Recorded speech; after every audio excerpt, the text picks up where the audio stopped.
Hi everyone, Danny here from the Wandering Caddy, and welcome back to another episode of the conversion of our Volkswagen Caddy. If you're new to the channel and if you like the video, please subscribe and give it a thumbs up. I wanted to kick things off with telling you that I'm super glad that we've got our camera back, because it was broken and we didn't have it for about 4 weeks. However, we managed to do a few little jobs in the van. As you can see behind me, we've managed to put some carpet on the wall and we covered the reflecting bubble wrap. So we use this grey 4-way stretch carpet, which in most places seems to be good, but we have these edges over here which is kind of kinky and wrinkled, and it's not perfect, but I'm happy with the result. So we've managed to do a few other jobs. I'm just going to give you a tour right now. So as I just mentioned to you, we've managed to put the carpet on the walls, which as you can see, most of it is perfect and it's nice and neat. We just have these edges that are quite wrinkled and a little bit over there on the wheel arch. I'm not bothered about these because that's going to be covered once the bed's in place and you're never going to see that. We managed to do the whole van, so the wall, the ceiling and this side in one piece. And for the short wheelbase Caddy, we found that 10 square meters was perfectly fine. It was more than enough. So on the ceiling we just have 4 of these LED lights, which are wired on 2 different switches. The switches are just above here, so I've put them on 2 different switches just in case. This one works for the front 2, and the other switch controls the other 2. You can see a few more wrinkles on the ceiling, but like I said, it's you can't spot them that much. That side is done as well. We've done the door with the 4-way stretch carpet. It does look pretty nice, to be honest. It gives a bit more of a warm feeling once you're in the van. The other things that we've done is we put this gas box that's housing our 6 kilo LPG bottle, obviously with the recessed filling point on that side, and that's connected to our Propex heater, which is just seated underneath the kitchen cupboard over there. From there we just have a little T over here, which is going to be connected to our portable gas camping stove. We also have started doing our kitchen cupboard, which I'm going to be working on today. So the plan for the kitchen cupboard is to put another shelf across here in the middle, and maybe another one over here, and then cover the whole thing with some 18 mil plywood. And I've also got this, which I'm really excited about. So this is this foldable shelf bracket. The way it works, you just have to push over here and it lifts up. Okay, so I'll try to give you a better angle to explain you what I'm gonna do. So idea about this bracket is that I can mount it somewhere here and it just swings out. Once it's open, we can drop the table, which is going to be from over here, from the top part of the cabinet, just drops down and rests on this floating shelf. So I'm not sure how I haven't worked out how I'm gonna install it yet, but I'll give it a go. Okay, so this is what we're gonna be working on today. Earlier today I went to B&Q and I've had this 18 mil softwood plywood made from softwood cut to 2 big pieces just so I can fit in the van. So this is my main piece that's going to go in the front of my kitchen, and I had it cut to size there so I don't have to worry about that. It's just obviously following the curves of the van is too long for that side. So I have this tool here that I bought a while ago, so I've just had it handy, and all you do is you line it up on whatever you want to cut, and then you just push in. It's kind of awkward to do that one-handed, but and it follows the curvature of whatever you're cutting. So when I pull that out, I'm just gonna go over the wood with pencil with this, and hopefully that should give us a nice neat finish.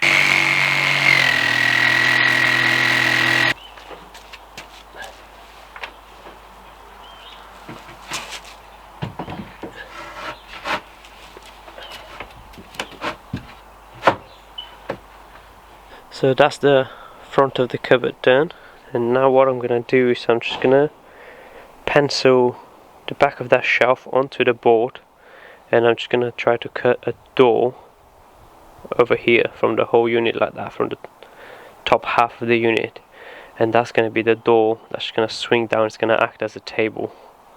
So all I'm going to do now is just use a pencil and run across over that line, and just so I have one line for reference or where to start the cut, and then I'm just gonna do the other one sides and the top.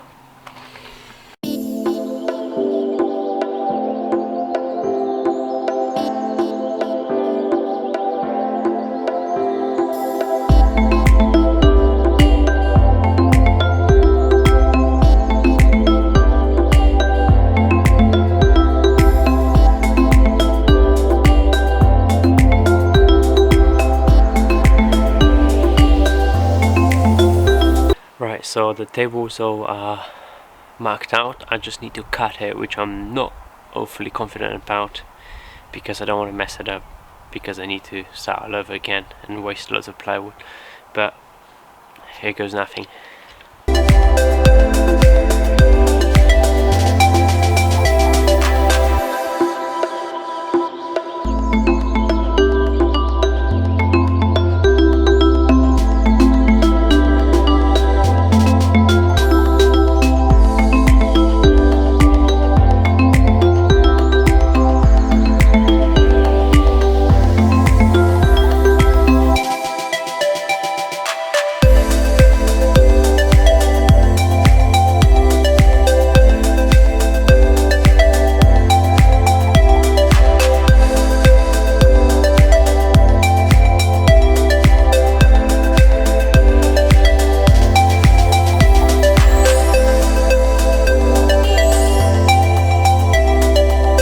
So this is what the cabinet is going to look like with the cutout for the table. I've marked it from the back, but then I offset it by 18mm, which is what the thickness of the plywood is. So when it's folded, it should come the same level as this. I'll just grab the table and I'll check it.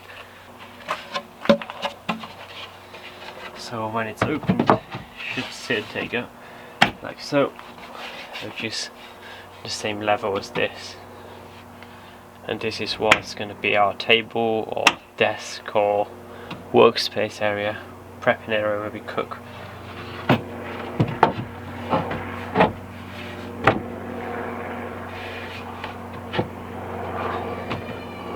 One door down, 3 more to go. So over there we're going to have the opening for the hot air to come out from the heater. Above we're going to have the same door as the table, but just smaller version. So 1 here, 2 there, and a 3rd one here. I'm not doing a 1 here because our toilet is going to be over here. Okay, so here's what I'm doing to cut the doors. I'll tell you what the plan is, or what the plan was. I'm not going to even explain what I'm doing. I'm just going to make excuses of why it looks so bad. So initially I was going to do curves like that. But it turns out I'm just bad at cutting wood, so I gave up on the idea of doing the curve. So I just do a pallet hole with a drill bit big enough to let the blade go in, and then I just cut it on a 90-degree angle. So obviously that's not perfect, but neither is anything in this van. I mean, I can't even do a nice straight line by the looks of it. But anyway, my idea to cover these holes was to just put the hinge like that right in the end, right in the corner, and that's going to cover the hole. So I've used this stencil to do at least same size doors. So I'm gonna have 1 here, 2 and 3. So I'm just gonna do I've done the same for all of them. I cut a pilot hole there, wonky line, but in a finished product you're never gonna notice, I promise. So I'm gonna put the hinge like that, and there you go, the holes disappeared. So now what I'm gonna do is I'm just gonna drill a hole in the middle there, just so you can put your finger and just open the door. From that hole, when the hole's done, I'm just gonna take that line here, and that's complete.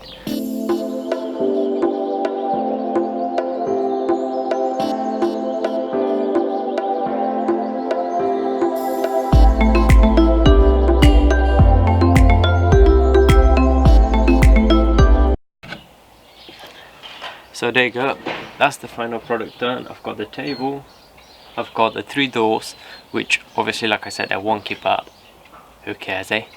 I've got the doors to go in here, so there you go. And then I realised something. So these are the doors, it's going to open like that, but these are the hinges I wanted to use for this door here.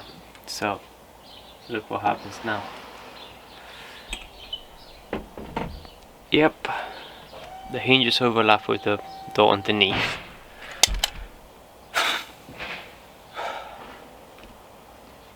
Yeah, so I might have to do it again, or see if I can.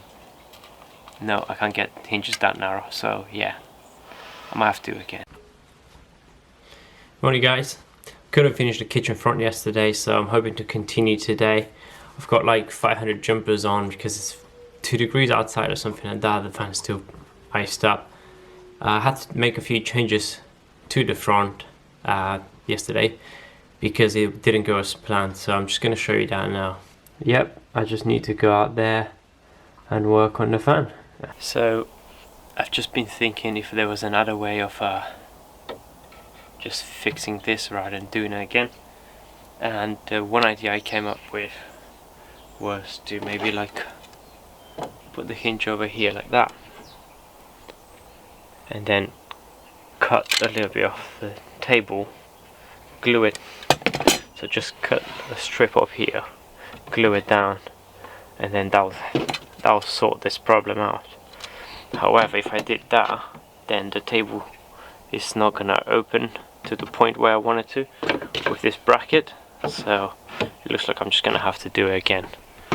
So I'm not gonna film how I do all that. I'm just gonna basically copy the whole thing onto the rest of the plywood I've got, and then I'm just gonna move these down a bit. I wasn't gonna film when I was redoing the big faceplate of the kitchen, but I wasn't really happy with it, so when I was redoing it I thought how I can do it better, and I just remembered I've got a circular saw. So I've got the circular saw out, and what I do is I just clamp this piece of timber on both sides, and I just run the circular saw to give me a nice straight line. So as you can see, that's much better than the old jigsaw can do, so I'm happier with the results. There's a bit more clearance, so it's going to open much easier. So I'm just going to carry on, and I'll do the doors as well. I'll show you the finished product. These are much better now. I just need to get them with the sandpaper, sand them, but I didn't have to drill pilot holes to get the jigsaw because I use a circular saw, so all edges are just straight. I'll go over and sand them. I left plenty of space this time for the hinges. I just took a piece out of here, which I had that piece. I just took that out because I found that the shelf works better. So I put this bracket, so that comes up, and this is what's going to support our table. Obviously once later on I'm just going to attach this on top. That's like a mil short, but should be okay. And this is where the table is going to be supported I might have to probably just gonna have to put some support in there, because that does give in a little bit. It does flex when you put pressure on there. That does give in. But if I put a little support in there and I just screw these together, that should be plenty. Should be enough to support the table. In other news, I was just cutting the holes for these doors, so I'll show you what I'm doing now. So I was cutting the holes for the doors with a 32mm bit. I have this drill which doesn't hold charge, so it's pointless me doing it.